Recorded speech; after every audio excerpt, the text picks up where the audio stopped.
Hello. What's happening?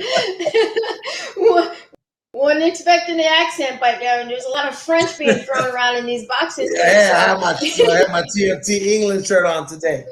Yeah. Hey, y'all. I am Cassandra Cusino, your girl, the Sportsnista. And if it's Thursday, I'm joined by my partner in time, Ramblin' Ralph Velez. Hey, Ralph, what's happening? What's going on, man? Your people on the streets doing stuff. Listen, we got all kinds of stuff. I was having a normal boxing day until the Mayweather Paul press conference happened. So that kind of threw me off track. But I was very excited to come on today because we have somebody that I got to work with in the ring at one point, and I met her for 2 minutes, and she was just the most unbelievable human being that I ever met. So I am so glad to have her here, and I'm excited. What about you? How's your week? Hey, you know what? Week has been good, but also, ending it on a really powerful note like you. I'm very excited to have Jill Diamond join us, and later on in the hour, we got Henry Ramirez. So that's going to be interesting too. Get to talk some Chris Arreola and find out what had happened was with that. So without further ado, let's bring out Miss Jill. Ladies and gentlemen, the 2010 WBC Woman of the Year and representing World Boxing Care, Jill Diamond. Bring her in here. Hey, bring her out. Bring her out. Thank you. I'm so pleased to be here, and I want to give a shout out to Zena, my angel underground, who introduced me to Cassandra. So awesome. She cannot go unnoticed. I have to meet this individual. Cece cannot stop talking about this lady. I've never met Zena. I just know that she's amazing, but I've never met her. Nobody's ever met her. She truly is an angel. That's awesome. She absolutely incredibly important to me, and I'm so happy that we got you here. I am too. And your opening blew me away. I was like, whoa, ready to go out there in the ring. That's I had more, but we only have, our show's only an hour. I could have kept going. You have like a rap sheet of achievements. It's unbelievable the things that you've done, and we're going to get into that. But welcome to the show. We're very happy to have you. I meant the opening of your show. Our intro. The music. Our intro. Oh yeah. It was fabulous. Oh, isn't it amazing? I've got to thank Jeremy for hooking that up. That's pretty awesome. Definitely. Thanks, Jeremy Long, for the production skills on that one. So we have Jill Diamond joining us now. I mean, we can introduce you as the International Chair of WBC Cares. You are also part of the National Caucus for Mental Health Awareness. You are a multiple Emmy Award winner, a rainmaker in the boxing community as well. All of those titles, what's your favorite thing to do? My favorite thing to do? God, I couldn't single out one thing. You mean of the things you mentioned, my favorite thing? I'll tell you. Or there might be some other things. I have a feeling. I think that boxing came to me later in life. My father-in-law was a boxer, quite a substantial boxer. I was raised on music. I never lose my love of music. I started with Motown, and I have to say that give me a backbeat, and it'll just turn my soul on. But I love boxing. I love the athletes. There's nothing like walking into an arena. It just gets all the juices going. I hope to know that again someday. But my favorite thing, I have to say, is truthfully always being surprised that there's always someone new and amazing to meet. That life is always stimulating and engaging. And that with all the horror that's going on in the world right now, there are equally beautiful things going on. And it gets me up out of bed every day. And for the last year, there's always that one phone call, that one person, that one unbelievable miracle that happens. And that's my favorite thing to do, is to get that call or that email. Cece, you know what's involved with it. Go ahead, Cece. Go ahead. I was saying you're heavily involved with WBC Cares. Can you tell us about how you got involved there, and what does WBC Cares actually do? What happened? I'll give you the short story. In 2005, I went to my first WBC convention. I ended up there without my luggage.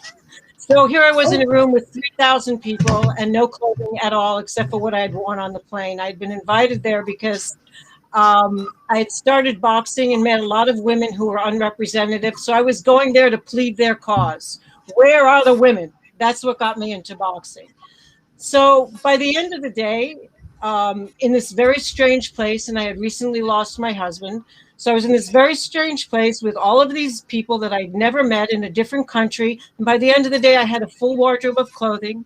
People kept looking at me, coming up to me, what's the matter here? These shoes might fit you. These pants might fit you. I am not exaggerating at all.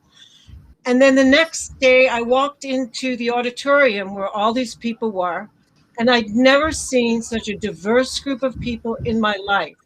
Every nation, every color, every creed, every background, wealthy people, poor people, people in their native dress. And I thought, they are the world. This is like the most amazing thing. And what an opportunity for networking to do good in this world. I mean, it's unbelievable.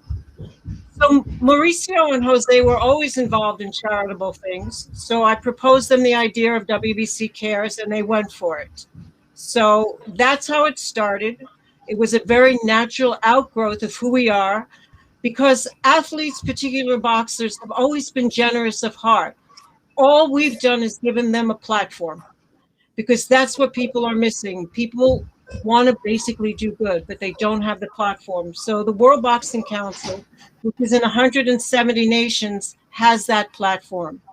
So now I have 15 chapters all over the world. Many ambassadors, like the beautiful I Got My Back. I Got My Own Back will be on your show. It's been beautiful to watch. And many athletes also have their own passionate causes that they're involved in, so we try to support them.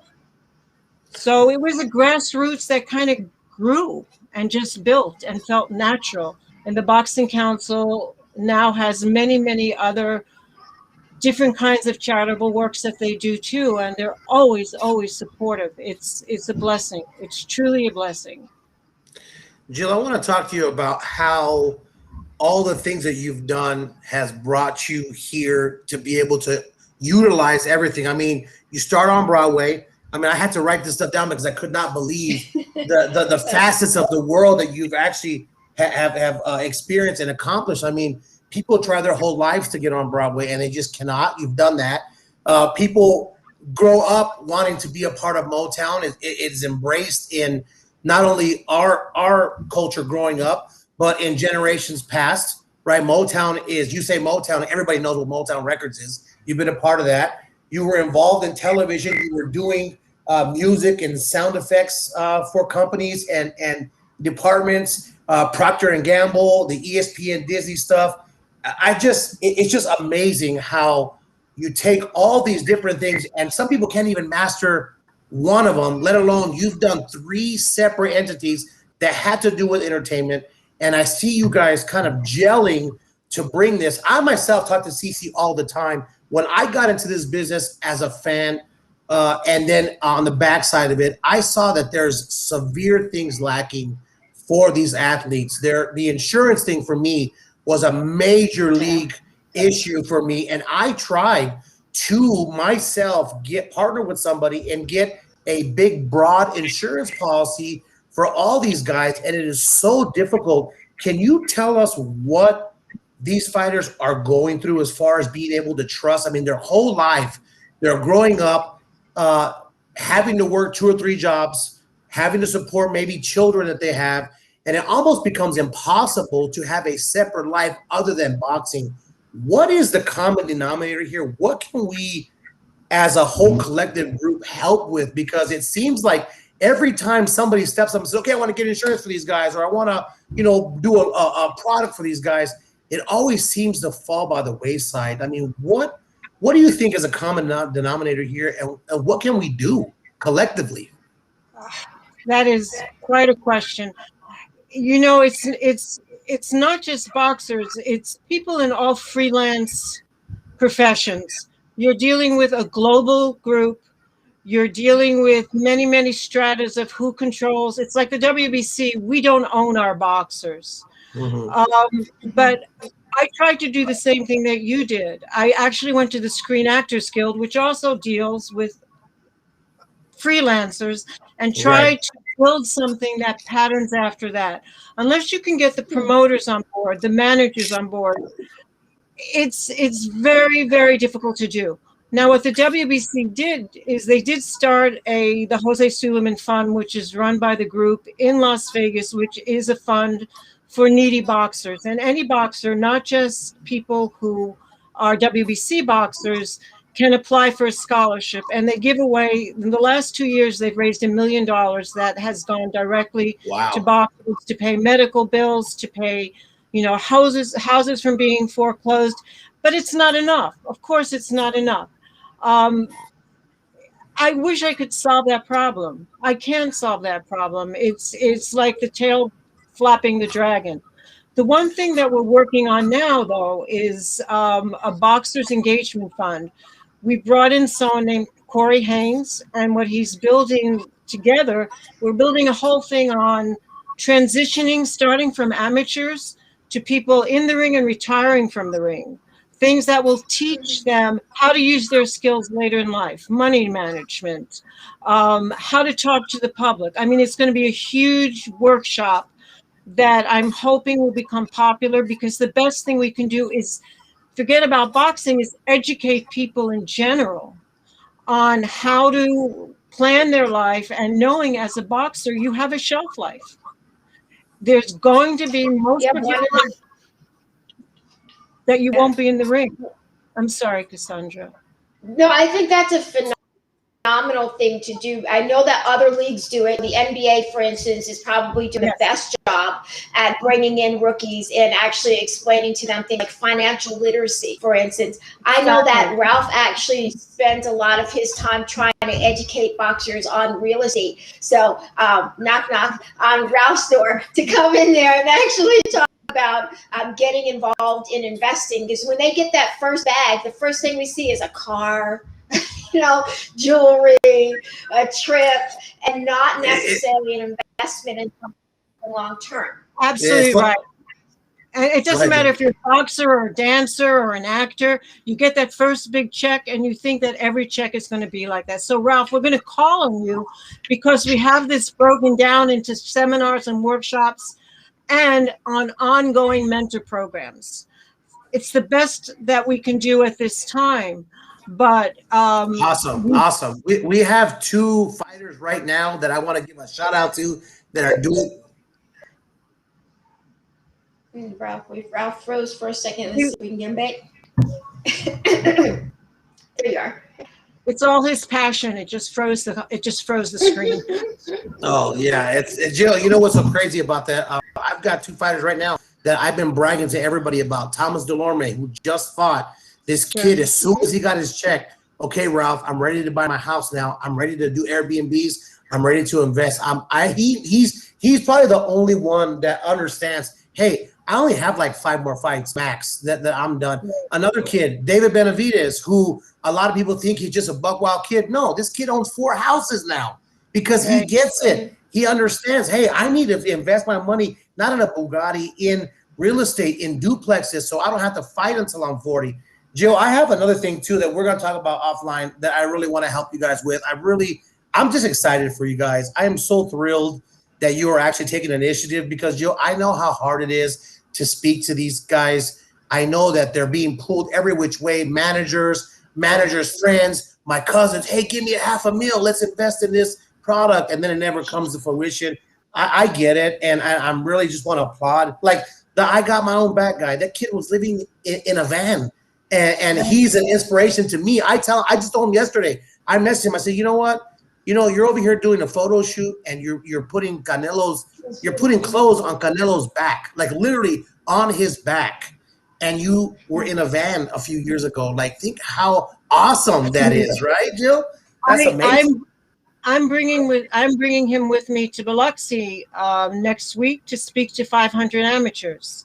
Very That's cool. another way we do it. We send these people into gyms, into amateur shows, and let them speak, because this is the one thing I found. It was very hard getting care started because no one wanted us. The first visit we did was to Children's Hospital, and they said, no, we don't want boxers here. I don't know, they thought they were going to beat up kids or something. They had football players, they had hockey players.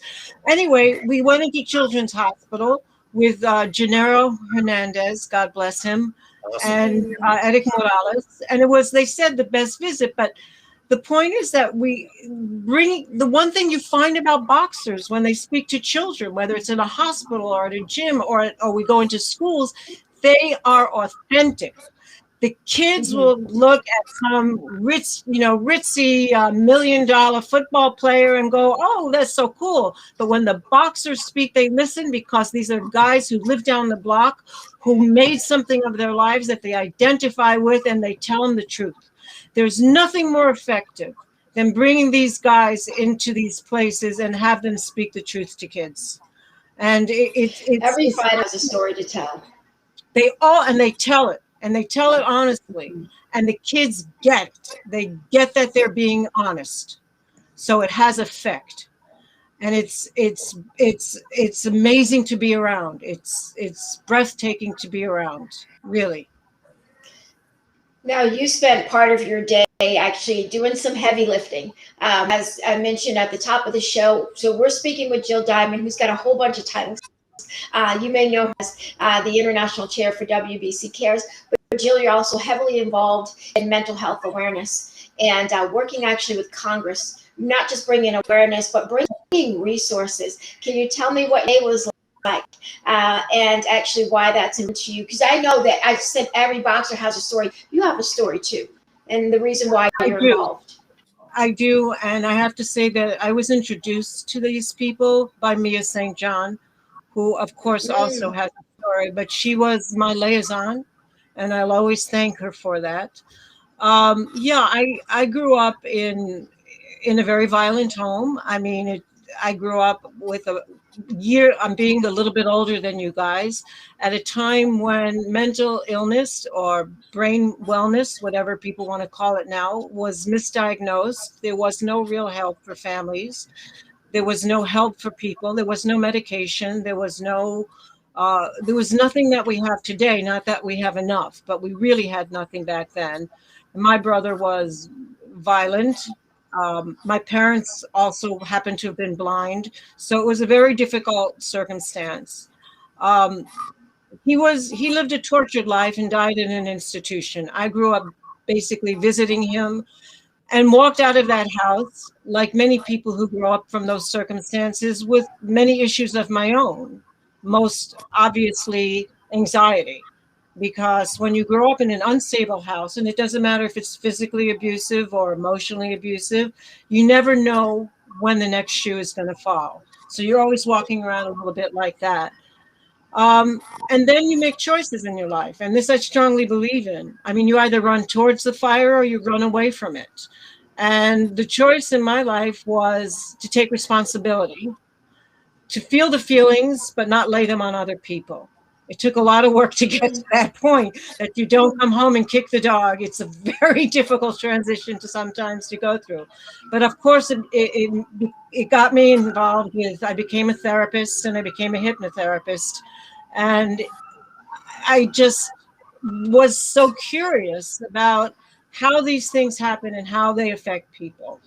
And hopefully it's given me a little bit of insight. But it's a process. It's a constant process. I mean, we're all involved in it. And I think the biggest step for me in my life was to feel the feelings, put them on paper, and not hit send.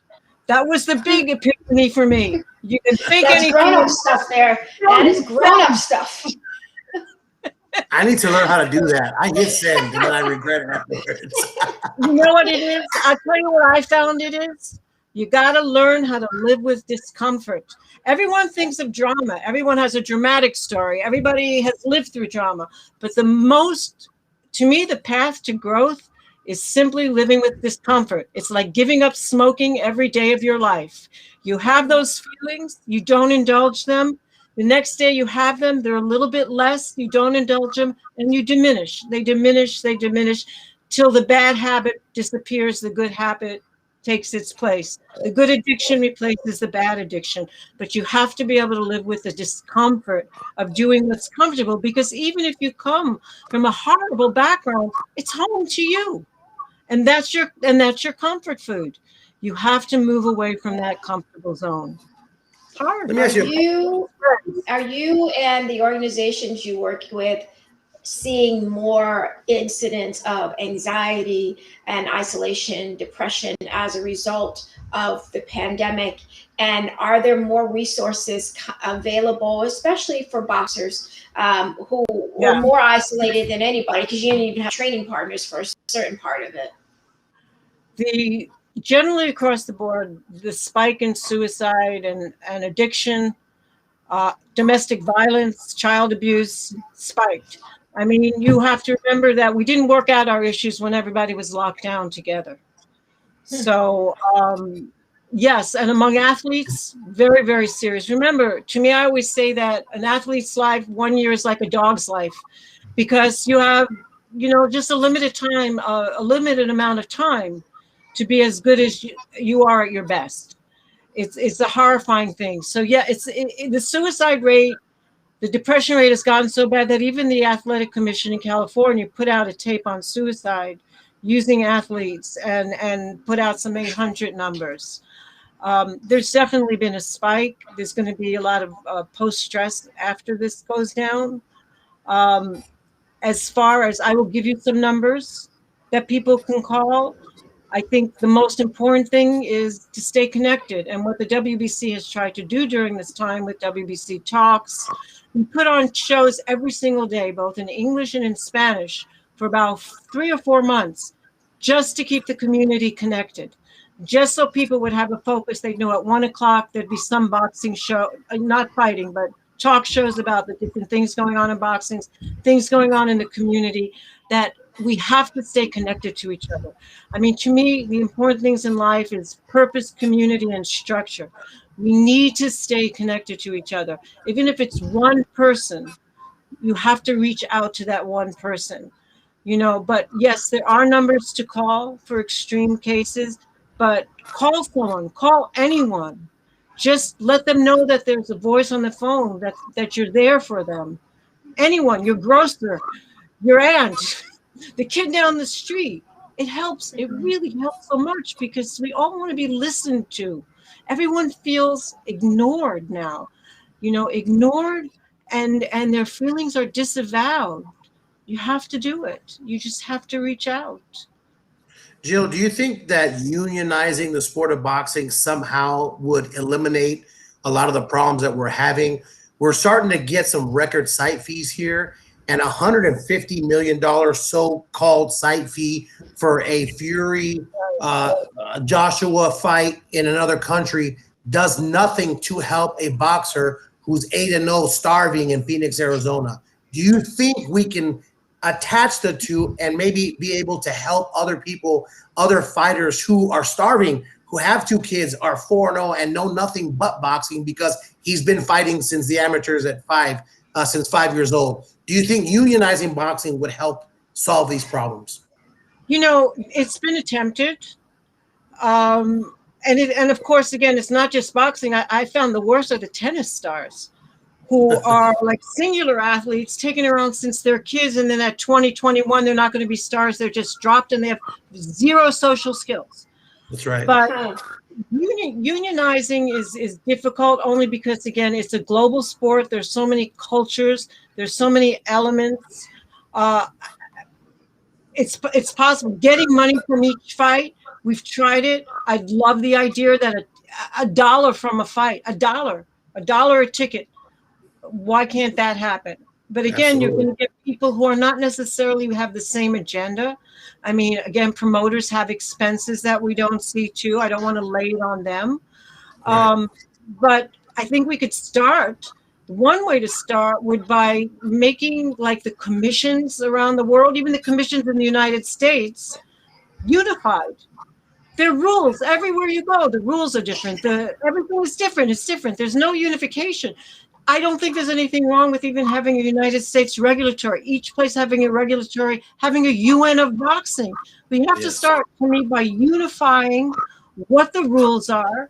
And if you can't do that in the United States, how are you going to do it with some guy in South Africa, and then you're going to Nigeria? I mean, then you're going to, Panama. I mean, there's so many different cultures and people that you're dealing with. But I think the first thing is to organize on the most basic level, which is to get the rules of the different states and countries to be one, And then, I don't know. I wish I had the answer. I don't know. But they did it with the actors. They can do it with the boxers. I mean, absolutely. That's a very fair and I think rational way to look at it. Boxing still has some way to go, but there is an area where I think that we've made progress, and so much so probably in the last 12 to 18 months than ever, and that's in women's boxing.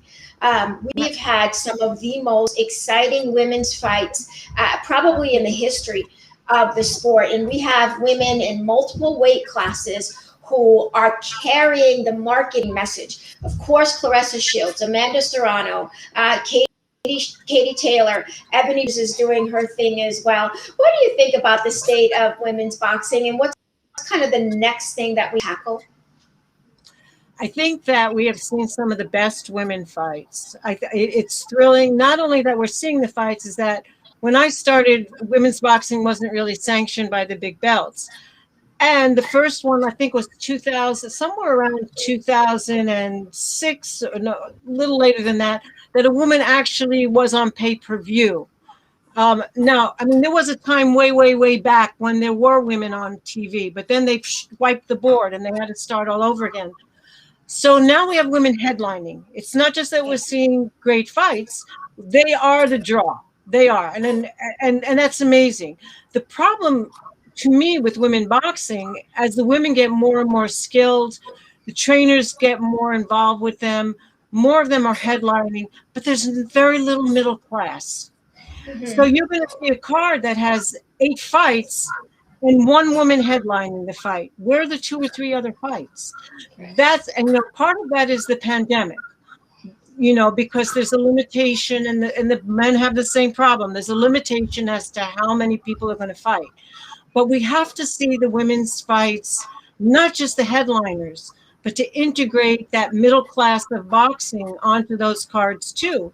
I mean, right now, PBC does not even have any women's boxing on their cards. So somehow, I praise the fact that the fights are not only great, but we need those great fights so that doubters will look on TV and go like, yo, they can really fight. Of course they can fight. They're athletes.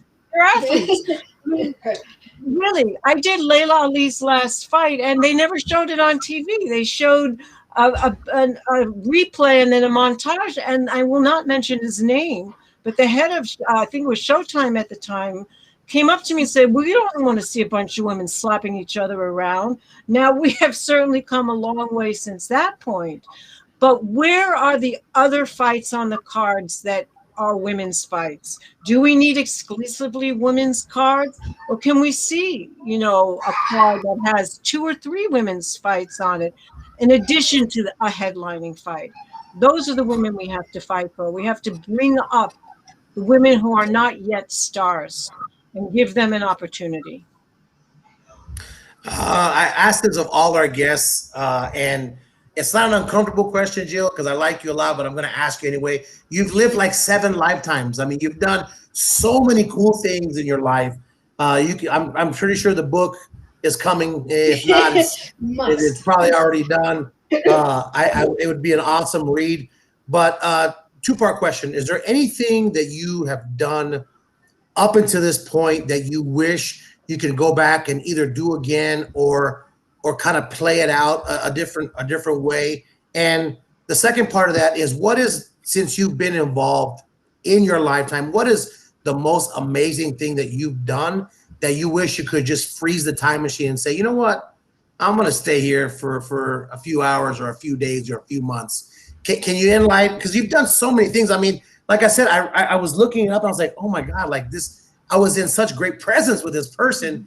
And I just want to know, is there anything that maybe, because we all in our own certain way, like I wish I could have announced a certain fight better or taken a different path or talked to somebody a little differently. What is the one thing that you just say, well, I wish I would have done this differently?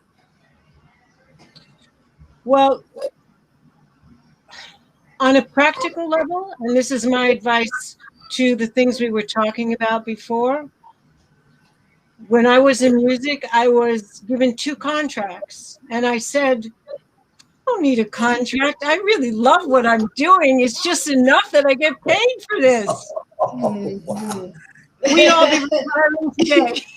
Yeah, it's all cool till the money get involved. I offer that to the boxers. Just because you're doing what you love, don't take it as a gift. You're doing it, you're being given an opportunity not only to do what you love, but to set yourself up for the rest of your life when you're not able to do what you love.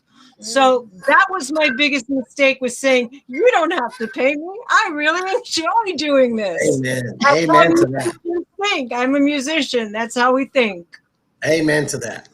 Yeah, so that was my life lesson. And I didn't even realize until my husband became ill. And I said, wait a minute.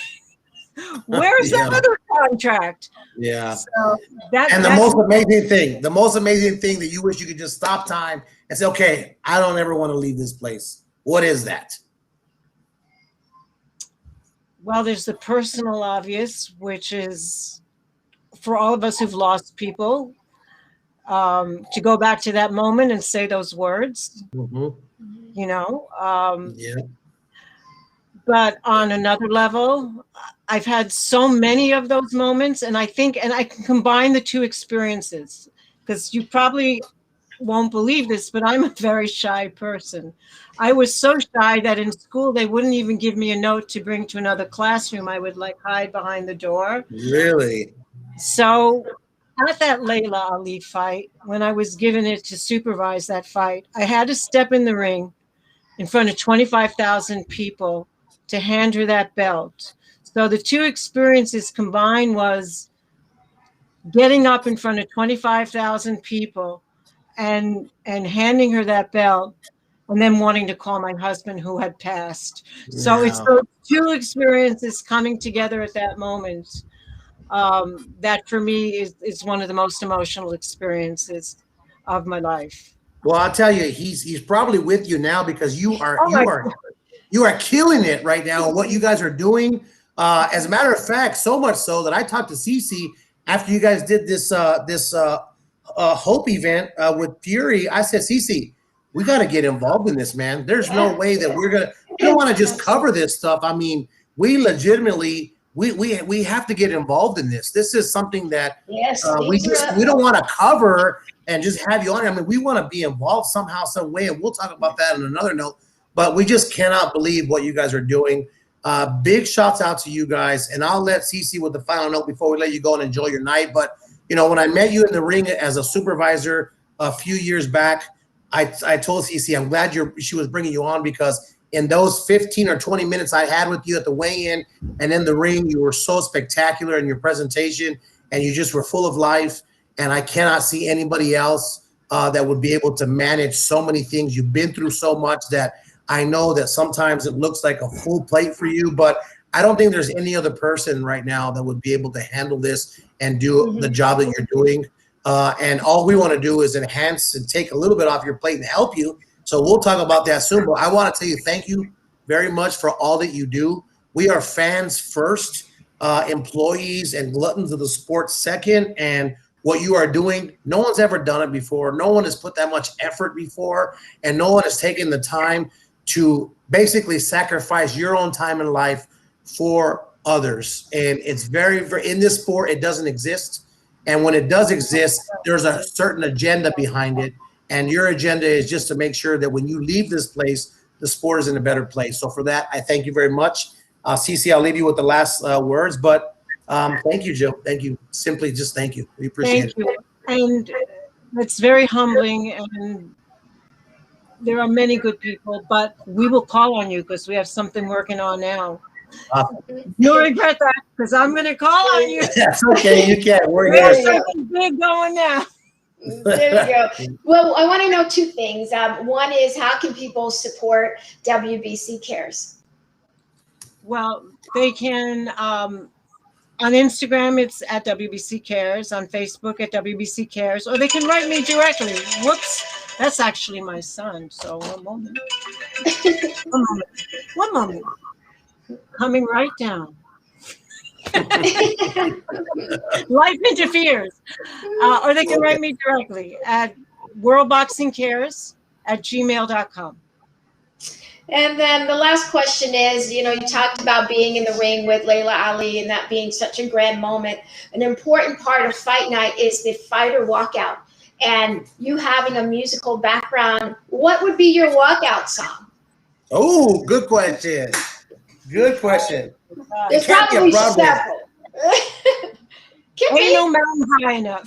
Hey, I think that's fair enough. I'm going back to Motown. Ain't no mountain high. Listen, so ain't no mountain high enough. We have here to talk with Miss Jill Diamond, who wears many hats, but please check out WBC Cares. Support the effort there. It is Mental Health Awareness Month, but every day check in on someone and be an ally or a source, because sometimes your shoulder ain't all that they need. Somebody might need actual real professional help, and be the person that slides that number and make sure that it is called. So thank you so much to Jill. Hey, we're going to be talking to you again. Ralph and I are here. I'm in Vegas. Ralph is pretty much in Vegas like weekly. I'm there like 7 out of the 8 weeks at a time. I am there. So go get your son. He might be hungry by now. So do what you got to do. But thank you so much for joining us today. We absolutely appreciate it. It's been my pleasure, sincerely. Thank you very, very much. Thank you, Jill. We love you. Thank you. You're awesome. Man, it's crazy how, like, this is like, Jill's like the Forrest Gump of boxing. You know how Forrest did all kinds of stuff, like ping pong champion and shrimp owner and apple stock owner. And like, I mean, literally, I was just sitting here. Look, you start on Broadway, you wrote and sang for Motop, you're involved in television as far as like music and sound effects department for Procter and Gamble and ABC and Disney. That's ridiculous. She wrote campaigns for the McCain Erickson, which is like, the phone people, like multiple time Emmy Award winner for compensation and production. Like I don't even, I just, it's just, See, that's there's like, so much going on in the background of boxing, and there are so many people actually doing important things. So it's always cool, when we get to talk to somebody who brings a different perspective and has that kind of a background. And I hope that folks are inspired to get involved with WBC Cares and in any of the fundraising that's going on there. But we got another guest coming in. We do. So hold your ears, boys and girls. It's not it might be, but it's about, it might get wild in here. Somebody got some things to say. Go ahead and bring them out. All right. So without further ado, one of my good friends, great trainer, great overall human being, Mr. Henry Ramirez, aka Mr. Riverside Boxing. We want to welcome him in. And he's supposed to be driving right now. So let's see exactly where he's at. There he is. Where you at? Can you hear me? Yeah. Yeah, we can hear you. Uh-oh. Ralph, you know how this goes. Are you there? I'm driving back to the. Can you hear me? Yeah, he's going back to the gym. So yeah, we can hear you now. There it goes. There, we got you now. So, Henry, we just want to thank you for being on. We won't keep you very long because we know you got a lot of things that you're working on. For people that don't know Henry is a huge component for youth advocate as far as boxing and coaching. He doesn't just sit there and train the Josecito Lopez's and the Chris Arreola and then say, you know what, I'm just going to stick to pros. Henry has a huge gym that he's always maintained, full of youth boxers. and he's taking them basically around the country. And it's very important. So we want to thank you for spending some time, but you're on your way to coach the kids right now. Yeah, absolutely. I'm back. I'm headed back to the gym with my amateur program, and some of the pros come in the evening, but the majority of them come in the morning sessions. From like we start at 11, so we're done by 1:30, 2 o'clock. Then I come back in the evening, and we're there from 5 to whenever we're done, and that's with pros and I have a team of amateurs. There's about I want to say about 15 amateurs that compete regularly right now. A couple are on the verge of turning pro, and then we have a couple of real standouts, a couple of 14, 15-year-old kids that have a really bright future and that I'm really excited about. How did the pandemic impact the pipeline to USA Boxing for your amateurs in your program? Well, it impacted us greatly, like many other, from Southern California.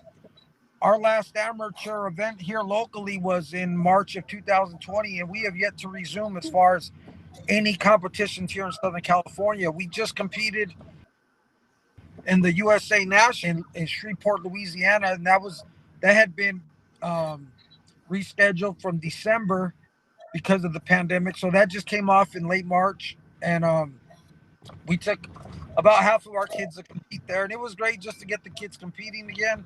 They hadn't fought in a year. They got to knock off some rust, and it was great. Now we're getting ready for the Junior Olympics in Lubbock, Texas in July. So our kids are really excited about that. There's an amateur event coming up in Arizona. If we're able to match some of our kids there, we're going to go there. So we're pretty aggressive. I'm big on getting our amateur kids out there. I'm very, normally when things are normal, Southern California's LBC 33 is the busiest region in the United States. Schedule-wise, participant-wise, we're the biggest region in the country. So it's been a huge void. It's been a huge void. I think that's one thing people don't understand about the pipeline is that, Canelo's fighting this weekend. There's also, 6 or 7 fights on that card, but there has to be something that feeds into that. And that's all these regional shows, all of these local shows that were completely shut down because there couldn't be any live gates associated with that. Right. No, there are a lot of local promoters that I deal with. Thompson Boxing is local, but they're also Thompson Boxing, what I call a local world-class promoter. There's actually a plan. Yeah. They sign guys with the intent of building them. So, but promoters like Roy Engelbrick there at the Hangar in Orange County, which is a great show. Ed Holmes does shows at Montebello, Quiet Canyon, and those guys have been around for years. So, they were greatly impacted. I know from the looks of it, everybody's looking to get back. It looks like maybe in July or August, as California's restrictions ease a little bit. So we're excited. I'm excited to get local club fighters going, my amateurs, and then of course big events like we just had last weekend. Now, speaking of live shows, we had 2 of the biggest heavyweight boxers, in my opinion, in boxing history, Reese and Areola. People know that yes, you are not fully with Chris Areola, but people don't know that you're actually still very close with him. He still listens to you. You guys still you are part of his circle, his inner circle, and you guys proved everybody wrong, man. We had a conversation, you and I, on how Chris was looking, and you said, he's going to go out there and just, and be a different person. And I thought he did very well, man. So congratulations, first of all, to you guys on that. No, he did well. He did very well. Here's the thing about Chris. Look, it's no secret. He would. There's training camps where he put the work in and when he didn't. But one thing that was consistent is whenever Chris did put in the work and fully commit, he always performed well. And I had no doubt that he was going to fight well on Saturday night. Now, did he come out victorious? No, but that does not mean he didn't fight well. He fought well, had Andy hurt numerous times, and it ended up being a great fight. There were so many people leading into the event where, hopefully Chris don't get hurt or he's going to get knocked out in 2-3 rounds and he'll be retired, but I'll tell you what, coming out of this, like I told him in the dressing room afterwards, he was upset still. I said, Chris, you may have lost the fight, but you actually won the night, bro. You actually won the event. I go, man, everything I'm getting back is such positive feedback. And, I think, as time goes by and, he'll start to feel better about what he did on Saturday night, Yeah, he was definitely hot with the scorecards, and let it be known. And the thing is, I'm like, if anybody's ever watched Chris, I mean, that's him. Like, I was a little surprised that the kids were nearby. He just let it rip, but that's how he is. Did you agree with Chris' assessment on how many rounds that he lost on that card? Did you actually have him winning a couple more? Yes, absolutely. If you want to tell Andy won 7-5, 8-4 with the extra point for a knockdown, I mean that's fair. But to say Chris only won the round where he scored the knockdown in, man, that's not giving a true indicator of how competitive the fight was. You know what I mean? He had every right to be upset. And I just felt the fight was much closer than the judges had it. To say it was, that's just blatant disrespect. That's just real disrespect. But look, I've been on the other end of close decisions where people thought we lost and we won. I've been on the other end where I thought we won but we lost. So I hate to say it's part of boxing because that's just the old cliche, but it really is. It's part of boxing. Judges are always going to be a very controversial part of the sport. Has been. You ever want to meet a judge outside? Is there a certain judge you ever want to meet outside and have a different kind of conversation after you've seen their scores? Look, there's been some fights, and look at what I even tell friends. I'm as brutally honest as can be. I believe in being honest to your fighter, right? So I always tell people, they ask me, how do you judge a fight? And I tell them, if you know the person, you got to take away any emotional attachment. You got to act like you don't know either guy in the ring and score it on the action you're seeing. Remove any emotional attachment to it. I know it's hard and it's human nature to root for someone that you like and care about, but I really, even when I watch a fight on TV, I remove any emotion, who I want. I just score what you're watching, regardless of if it's going the way you like it or not. Now, is there any judge there's one judge in Vegas who I can't fucking stand. I don't know if he's a judge anymore. And this fight always bothered me. It was in 2006. Josecito Lopez, who's no longer with us, he hasn't been with us in years, but this fight still irks me. He fought a Mayweather protege named Wes Ferguson. Ferguson, it was on the other card of Judah Mayweather. And Josecito Lopez roughed this kid up. And the kid was a good boxer, highly touted by Mayweather at the time. And Josecito had roughed him up and just made him uncomfortable in the fight. And it was a good fight back and forth. But Robert Hoyle was 2 rounds when there's that. I had us winning 6-4, 7-3. If you had it 5-5 even, I guess, but he had it like 8-2. And I just thought it was the most horrendous score. I always, like when we've had fights in Vegas when Areola fought after Vegas and Josecito fought not to have him on the judge panel. And he's never been a judge in any fight I've ever been in Vegas again. Or do you see Chris from here? Do you see him hanging it up? Or do you see Chris with this performance moving on and fighting again? Well, Ralph, here's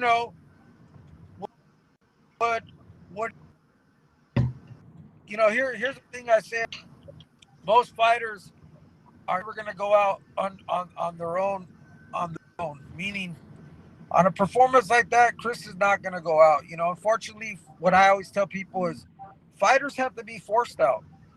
They have to get their ass kicked, and then they're like, "Oh, okay, maybe it's time." You know what I mean?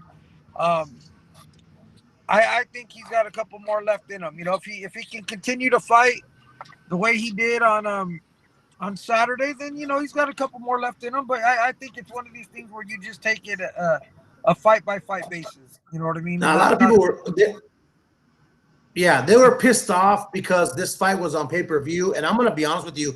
a lot of people talk out of their ass a lot, and you know it, especially on Twitter. You know, they're going to hammer and they're going to cause drama whenever the hell they feel like it. But what people don't understand is that you and Chris have been with Al Heyman probably the longest, or if not the second longest, out of this whole time. You speak to Al Heyman on the phone like you and I speak on the phone. I mean, you have a direct line to the unicorn, man. Absolutely. So one thing I think people get confused. You know, Al's a deeply loyal man. He's a great guy. He's always taking a liking to Chris. You know, and Chris, we signed Chris with Al Heyman way back in 2004. So way before PBC was even thought of, conceived of. I mean, when we signed Chris with Al Heyman, it was Chris, Andre Berto, Jermaine Taylor, Paul Williams, who else? Vernon Forrest. There was only a handful. There was only about 8 or 9 guys at the time. You know, it was very, very, very select few. And you know, he started to branch out more and more and more. But yeah, it was a select few back in 2004, 2005. Well, Chris is definitely a real one. No, he's a real one, you know, and people, I've seen some people laughing at, you know, what he said, and other people are like, oh, how could he speak in front of his son? His son hears it all the time, man. It is, you know. Look, I heard something that Mata said the other day, and I couldn't say anything because I know where she got it from. So, right. Well, I do have to say one thing. I do have to say one thing before I let Cece finish up. She can get back to the kids and get into the gym. But I think regardless of what has gone down, I think Chris has been somewhat of a hero to his culture, and not just to the Hispanic fans. I think just in all around. I mean, Chris, yes, there has been some times where we knew that he didn't train as much as he could. Cece, we did a documentary about 7 years ago on Chris. And I got to know him as a person. I got to know Henry as a person. They don't put up with shit, man. They don't take shit, and it is how it is. Either you like that kind of person or you don't. You're never gonna get any bullshit from either one of them. And I think that's what people have taken to, and that's why they like you guys. Is that, hey, you're gonna have an interview, you're gonna cuss, you're gonna talk shit, and if you don't like it, go to hell. It's always been with you guys. You know? So you had some action that was, you know, most people don't get, right? There were times you would call me like almost scratching your head, like, dude, what the hell goes on? Don't take it too personal, bro. Just trust me. Don't let it get you wound up, bro. It's Chris, you know. And then we have people talking, they would say, hey, bro, it's Chris. Like, don't get all wound up, you know. No, I'd call Henry. I'd be like, Henry, fuck, I don't even know if we can put this on the documentary, doc. Henry's like, nah, hell no. Put everything in there. Everybody needs to see this shit. I've been dealing with it for fucking 15 years. Everybody needs to put up with this shit. So I want to say, man, that thank you for all that you do. A lot of people don't know about your amateur program. A lot of people don't know about a lot of the pros that you have coming up that are badass. And you've got some 14 or 15-year-olds, man, that I've kept an eye on for the last few years that are going to be complete bangers. And they'll no doubt be future world champs, especially Pow Pow, man. I got to see that kid very, very soon. You see, this kid that he has, man, talk shit. He'd probably smoke and drink if Henry let him. He's a little Filipino kid. He's 14 years old. I've had him since he was 9. I think he's ranked number 5 in the country right now in the 15 and 16-year-old division. He don't turn 15 till later on this year.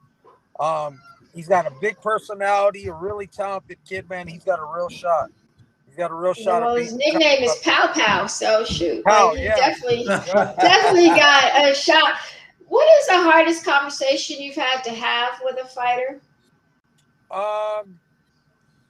That's a great question. You know, that's a really good question. You know, you know what? I'll tell you the story.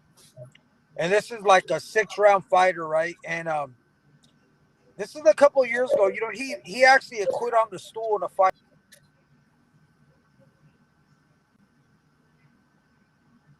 Oh.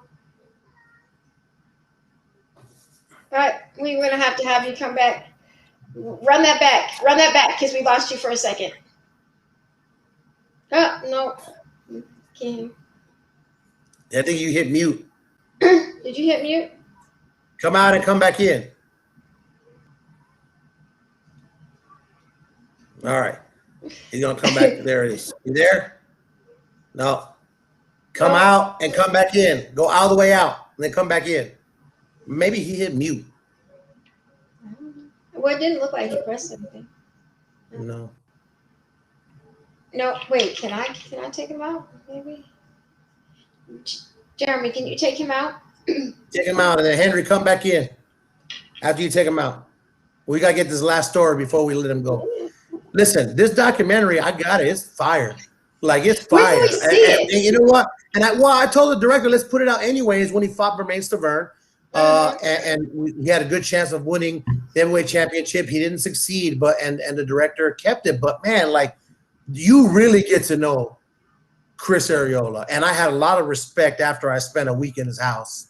I mean, the dude is like us, man. You know, his mother-in-law he fights with, you know, fighting, you know, the kids are around, stuff like, you know, like just normal shit. That Arguing with the mother-in-law. Oh no. Oh yeah, I mean, Latinos and mother-in-law, you know, it's a special bond. It's a love-hate relationship. Because she's in the house most of the time. Like, it's the mother-in-law that's actually like setting the rules. Oh, the mother-in-law is the one cooking and doing all kinds of cool stuff and you know, stuff like that. But if we don't get Henry back on, we'll just thank him for anything he's done. We'll if he gets back on, that'd be great. Now I'll just send him a quick text message real quick. But yeah, I mean, listen, Arreola looked in really good shape. He surprised the hell out of me. I'd say that, like, because he hadn't been like in the ring in what, like 2 years. And I'll tell you, my fight party at the restaurant, I was looking at the odds real quick, and I was like, man, like one of my friends, you know, is a big gambler. He's like, man, you just put like $100, man, you'll come up. And I'm like, listen, like, I got to see what's going on first, man. Right. Chris looked really good. And then when he knocked him down the second round, I'm like, okay, is this Chris looking good, or is this Andy just being Andy? Because Andy, you know, he'd been getting knocked down. There he is. All right. All right. So a couple years back, we had a guy. Can you hear me? Mm-hmm. Yeah. Okay. We had a guy quit on the stool in the corner, right? And I just never seen that fighting spirit in him, right? And so we get to the dressing room, and he's kind of dejected. And I honestly like told him, and I told him in front of his girlfriend. It wasn't my intention, but I just told him, look, man, you know, I don't think this is for you. You know, I don't think this is for you, and I'd hate to see you get hurt. You know, and I just don't think, you know, I don't think this is for you, and this is something you should consider, you know, not fighting anymore. In front of his lady. In front of his lady. But that was not my intention with him. But she came to me later on and said, you know, Henry, I've seen a different side of you, like not shit talking. You're being sincere, and there was some real sincerity I'd never seen in you before. And I actually agree with you. But the way you told him, you were being gentle too. Like you weren't being, I mean, the guy had just lost a fight, you know. So I was just trying to relay a message like, look, bro, it's not worth you getting hurt. It's not like you're making life-changing money. You know, he's only a 6-round fighter. And the guy never fought again. Well, there is a gentle side to Andrew Ramirez. It's there. I've seen it very rarely, but it's there. And we appreciate both sides of you, man. I'll let Cece close it out. But again, I want to thank you again, man, for not only being there for everybody when they ask you to do interviews, man, whether it's Ellie or whether it's some kid off the street with a YouTube camera. You always do interviews. You never shine people off. You never ignore them. You never talk bad about them. You never do that, man. And I think it's a miss. I'm big on it. It's always about the fighter. You know, trainers are part of the trainers, manager are part of the game and part of the personalities. But you showed up to the gym, and you know you heard we were training in Arizona, and you know what did you see? Just two regular guys, you know. Well, I went because they're like, damn, Chris looks good. He's already lost like 15 pounds. Like, bullshit. I want to see it for myself. I walked in there and I went to lunch with them an hour later. So that just goes to show you what kind of people these guys are. And they've been friends my whole life. So I'll let you finish it out, man. CC, thank you very much, Henry, for joining us, bro. You guys did an excellent job. And if he does fight again, which is going to be a treat, you know, we always wish you guys the best of luck, man. And for you, hopefully I'll be seeing you in a couple of weeks if we get some. Yes, matched up, I'll be in Arizona. All right, we're gonna take you to that chow hall again, the mess hall. Oh, the CC, mess hall. All right. Well, look, I got a real serious question because you came on here with the hat and everything. What's up with your Dodgers, man? This skid is like. I think they're finding every way to lose a close game. It's getting frustrating. Yeah, it's early, but it's still frustrating as a fan. I mean, even last night, you know, I always wanted to spit out my beer watching the damn game. You could just that runner on second is bullshit. It like really is bullshit. I'm not a fan of it anymore either, but what can you do? Look, I grew up and I still got it in my bones rooting for what I call the East Coast Dodgers, or y'all are the West Coast Yankees, like one way or another. So my team is not doing much better either. So yeah, the baseball, here we go. Look, let me tell you something. The 27th championship is the hardest one to win. So whatevs. Whatever. Yeah, when you got, hey, I'm talking to the two people that have the biggest payrolls in baseball history, the Dodgers and the Yankees. Get out of here. It ain't tricking if you got it. It ain't tricking if you got it. Right through that doorway is the dungeon. All right, man. Thank you. Appreciate it, bro. I'll talk to you guys soon. Thank you, man. Appreciate you coming on, bro. Thank you. See you later. Take care. Bye now. He's an awesome friend, awesome individual. You know, he and Chris, they just, you know, there's a lot of peer pressure, man, when you've been with somebody for a long time, and then like, and let's be real, when you're a trainer, you can only do so much to enforce what you need to enforce. And I think that for Chris's last fight, the fact that he didn't want to get embarrassed, and the fact that this kid always looked up to him, and just like Chris said, now the tables are reversed, and now I'm looking up to Andy. He had no choice but to come into shape. He had no choice but to show up and make sure he went on his shield and fight like a warrior. And I just hope that every fight stays like that until he's done, because, man. He looked like a contender. He didn't just look like a warrior. He looked like somebody that need to be in a conversation. Ain't that many heavyweights that actually can contend right now.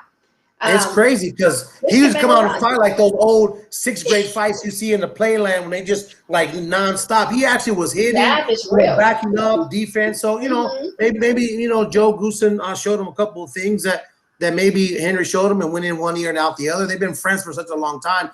You just never know. Maybe change was okay there, but Henry's still part of the circle.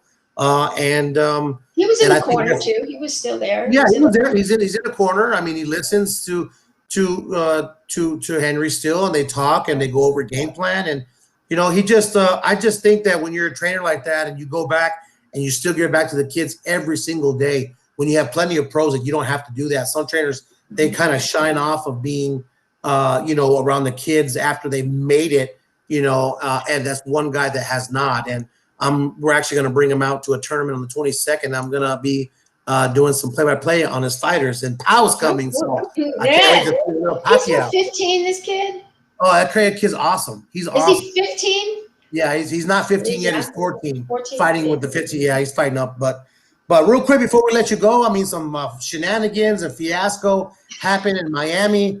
Mayweather. And in Texas, too. We had, Texas. We've got, you know, listen, I'll make a comment on both, and then you can chime in. And if Jeremy wants to come in and chime in before we head out, it'd be good. I actually liked when he came in last week. I was actually kind of cool for the last, like, you know, bring in the closer kind of thing for the last couple of minutes. Look, the Billy Joe Saunders Canelo thing. Look, Saunders is going to move around as much as he can. He's going to pot shot. He's going to box. He needs the extra space. If they did agree on 2 feet, believe it or not, for some people it doesn't make a difference, but for him it does make a big difference. And I'm telling you right now, it's all brain games. He didn't show up to the first stare down. He said he was playing with his balls. He was busy, you know, like. I mean, you can't help but to laugh, but Canelo's probably like, man, the hell with this dude. Like, who does he think he is? You know, and then they're throwing you know, you like the Mexican beef, the juicy beef, you know, they're just trying to get into his head. And then you got Tyson Fury chiming in on the whole thing, too. So you get both of these gypsy fools. You know? I mean, you kind of have to, because no one ever does that to him.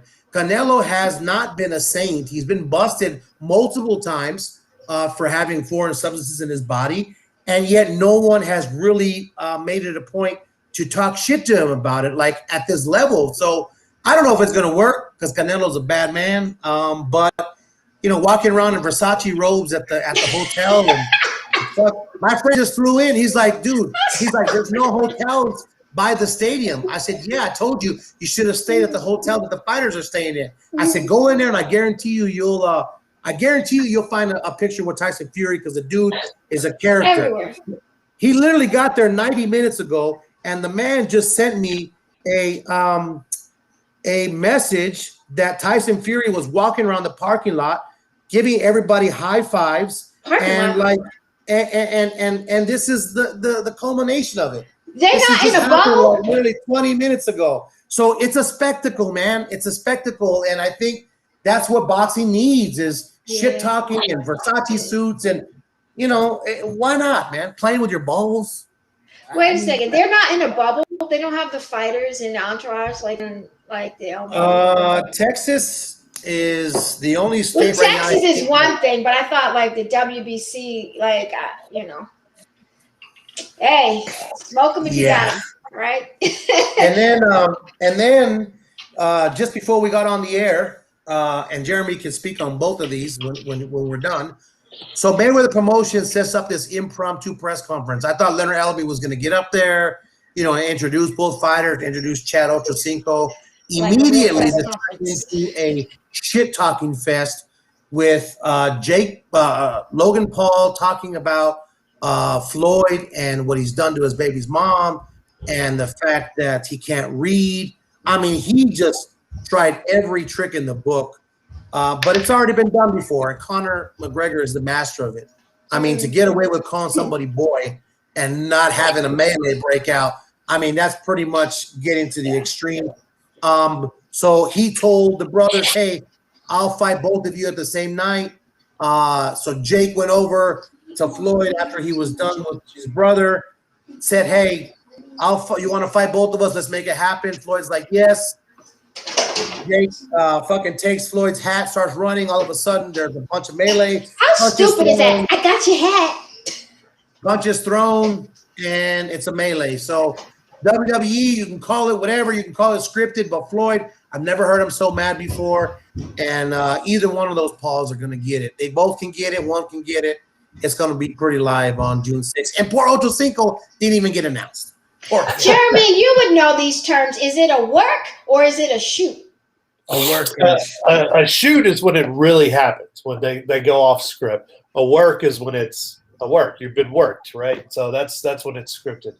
But you know, which one do you think it was? You know, I think it was a little bit of both, and there is a term for that in pro wrestling called a worked shoot. That they often famous work shoots were a few years ago. Somebody you might know, in CM Punk, who would later fight in UFC. He went on stage and said a bunch of very personal things about Vince McMahon and his daughter Stephanie and her real life husband Triple H, and you know, kind of, you know, did some things like that. But it, you know, and it was so real because it included real things that it was hard to not take as a real moment, right? But it might be one of those things where they agree to certain things, but if you in any fight community, if you reach out and you touch someone, all bets are off. And, you know, Floyd might know it's a work, and the Paul brothers might know it's a work, but I guarantee you the brute strength that's brought in there, the security guards, they don't know. The cops don't know. The cop was screaming in the background that he was about to arrest everybody and everything. So, you know, but you like you said, Conor McGregor and Floyd Mayweather wrote the script. You know, that's how you do it. The less you know about boxing, the more you need to play it up. You need to have the obscene calls and talks about people's wives and mothers and everything. And there used to be a point with real boxers where you don't do that, okay? Right. Because you're going to get in there and you're really going to get punched in the face. And back in the day, I mean, hell, how many Mike Tyson fights did you go to where that man was legitimately insane and would kill you? Yeah, you're not doing that to Mike Tyson. Stuff. But these days, to sell a fight, especially sell a fight where one side is 100% out of their depth, this is what you have to do. You know, so it's entertainment, and we decided. I'm gonna make a call right now. There was rumors about him fighting both brothers on the same night originally, not from the promotional house, just from people around the circle's friends, cousins, tios, grandpas, whatever, and it trickled down. If Floyd fights both brothers on the same night, like they were talking shit about 2 hours ago, it'll rank in the top 5 all-time pay-per-view. How do you do that? Like, how's that even happen? Like, is it a tag team thing? Like, do we really have WWE? Like, well, you already have Floyd, and Floyd already owns so many pay-per-view records and everything, and he remains the biggest draw in boxing, even at 44 years old, and being years removed from actual competition and everything. He's still the biggest draw. So you can have that, and to do it on the same night, something that's never been done before, even if it is exhibition, even if it is a play and everything, other people don't care. It's entertainment. 2 rounds for this fool and 2 rounds for that fool. Yeah, you do 6 and 6, and it may not even last 6. I mean, Floyd, he's letting his hair grow out. That's my boss. I'm gonna be honest with you. It looks different. It looks different. They were talking about fake hairline, this and that, whatever. Fine. But he got the full beard though. When you don't got the fade going and someone pulls your hat off, hey, you can't be showing what's underneath that bullshit. You can't be showing it. So yeah, look, I mean, that was the most upset I've ever seen him. I've only seen him upset like that one other time, to where he was cursing like that, and the tone that came out. Maybe it was a work for a little bit until he touched his hat, and then he really got personal, and then it got real serious. But nonetheless, I'm gonna be right there, God willing, and it's gonna be exciting. I'm excited. Well, Jeremy has heard this story before, but for a couple of years in my early life, we lived in the projects, and there were some badass kids who would go behind one of the buildings, and you would play Knock My Mama Off the Shoulder. And if somebody knocked your mama, which was a stick, knocked your mama off of your shoulder, you had to fight. And I went back to that moment as a 5-year-old, like, oh shit, he knocked his mama off his shoulder. They got to fight now. It's like, you can't be touching people's heads. Yeah. I was like, Jake, why not fight both of them at the same time? If you do maybe 5 or 6 rounds and 6 rounds, and Floyd takes them both out, they break the pay-per-view record, they all make $100-200 million. Shit, that's a good night for them. I don't think it's 12 rounds. I think it might be 8.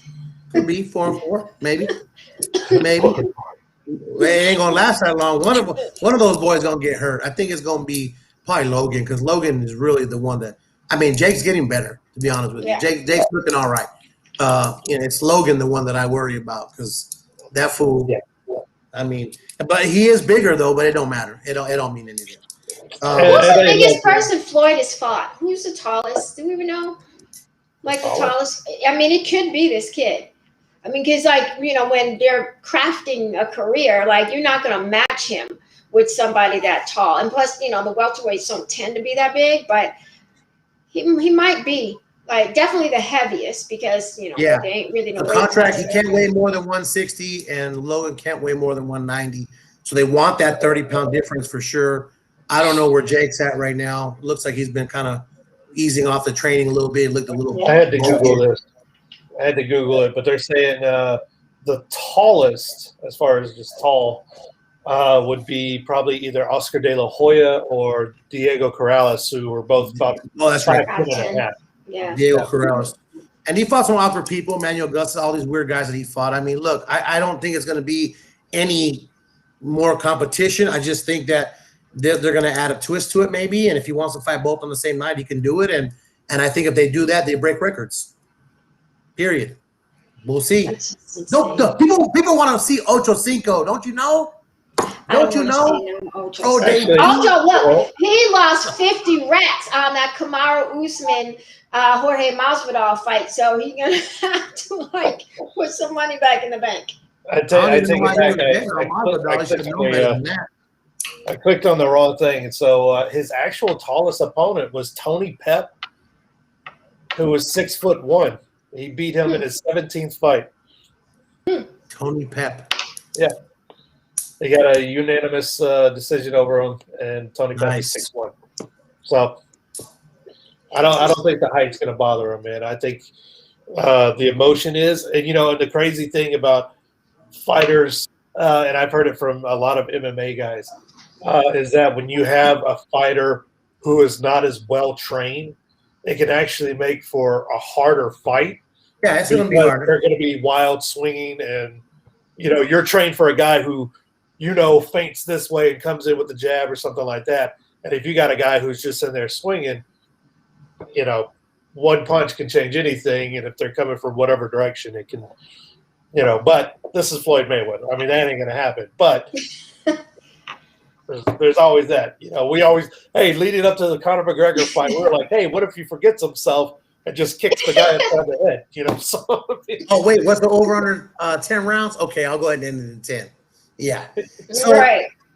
So on another note, I owe you guys both lunch because I told you that my Cardinals were going to have a really, really good draft. And I don't know what the hell we were doing. We were drafting like we ain't got no other linebackers on our roster, drafting fucking 3 of them in the 7 picks. Or we didn't even have 7 picks. Like, I don't even know what the hell was going on. Your Raiders had 4 picks in the first 80. The offensive lineman, Alex Leatherwood, that dude's a beast. That's really going to help poor little Carr out from running for his life. And I heard you guys are trying to trade for Aaron Rodgers, man. So we'll see how that works out as well. I don't think that'll happen, but wishful thinking. But, yeah, I owe you guys lunch or a beer or something because we suck. I give us a D. The Raiders drafted 3 safeties. So, yeah, I mean, but you got Nate Hobbs, right? You got Trevon Moring is pretty good. Yeah. What happened to the kid that Xander was talking about? Did he get drafted? Oh, Caleb Farley. D-back, yeah. Yeah, he got drafted, but I forget who drafted him. So he did. Was it the No. Yeah, the Titans got him. Oh, the Titans got him? Titans got him. Yeah. Yeah. So actually, we got a lot of good feedback on Xander. We're gonna have to have him on again. That guy was pretty awesome. Jeremy, what do you think about Jill, man? She's a pretty awesome individual. Yeah, listening backstage and everything, talking about an incredible career, and then the next step, her taking on this WBC Cares and everything that it means and could mean and should mean to boxers, and especially that it's so dangerous, and we've seen so many stories with fighters who lose everything by the end of it through either poor investments or just being around the leeches. And these guys, I mean, you even have a guy who's still in the news now, like Evander Holyfield, who made $300-400 million in his career and bought a mansion with 64 bathrooms in it, all these things, and then had to sell it for nothing. And Rick Ross owns it now. Ricky Rose. Yeah, that's Rick Ross has it, but it's crazy like that. So to set that up and then set up something for mental health and things, it's admirable, and it's a thankless job, and it's amazing what they're at least attempting to do. Yeah. Well, I think we broke the record. We broke the record, CC, for longest stream on our tenure. Doing a whole 90 minutes. That was awesome. Henry's a trip, man. I think we'll see Chris again, just to kind of on my end. I mean, he's can't miss TV anyway. The people that were bitching about the pay-per-view, all they were doing was raving about the fight afterwards. I had reporters that were crying about the pay-per-view, and then what a spectacular fight 2 tweets later. Yeah. You know what I'm saying? Come on, whatever. Or I happened to catch it over somebody's shoulder who was watching it in the UFC tent there, or UFC room. We're not in the tent anymore, but I was like, what? Like I see Andy go down. We were like, oh. Yeah, everybody was on it. I just couldn't believe it. And then you were over there with your little red Corvette again. I tell you, your pictures are breaking the internet. You better take it easy over there. Hey. Oh, speaking of red. got something for you. Yes. I'm coming back That's the second one or outside. the first one? Second or First first? one. Okay, First all right, one. cool. Got that. I got that P-Funk, the Pfizer How COVID you feel? vaccine. How'd you feel? I'm fine. My arm is a little sore, but it honestly like doesn't feel as bad as like a workout. Like it's Yeah. you know a little What sore. The about kids are Jeremy? actually in Has the little room. Jeremy been vaccinated yet? Has Jeremy been vaccinated yet? Oh, no, I have my appointment. I got an appointment for next week, actually. My son Okay, went and got good. his first dose today. So Good, Oh, good. yeah, we're about to Hey, come back outside. I'm getting my hey. hair did That's right. and everything. So, good news on that front. Just can't wait to see things opening up, you know, as people continue to get vaccinated. That's the only way we're going to do it. You know, can say whatever you want. It's the only way we're going to do it if motherfuckers go ahead and get the Fauci ouchie. You have to. You have to, because otherwise these variants, man, what's going to happen is, look, these shots are not going to last a lifetime. What's going to happen is if Right. people don't get that shit, these variants are going to still linger around and we have a chance of getting it again. I don't want to. You know, I want to be able to hang out with everybody, man. And it's the same Yeah. people talking shit are the ones going to get sick, and they're going to be bitching and crying because they can't breathe. Go get that Well, shot. they're gonna start to shut things down again, and that's what you just do not want. You just can't Absolutely. have it. So, with that, have a good rest of the week, y'all. Really, really had an honor to have Jill Diamond. A lot of fun to have Henry Ramirez to join us next week. We're gonna have some more stuff for you. Oh, yeah. Peace. Thanks.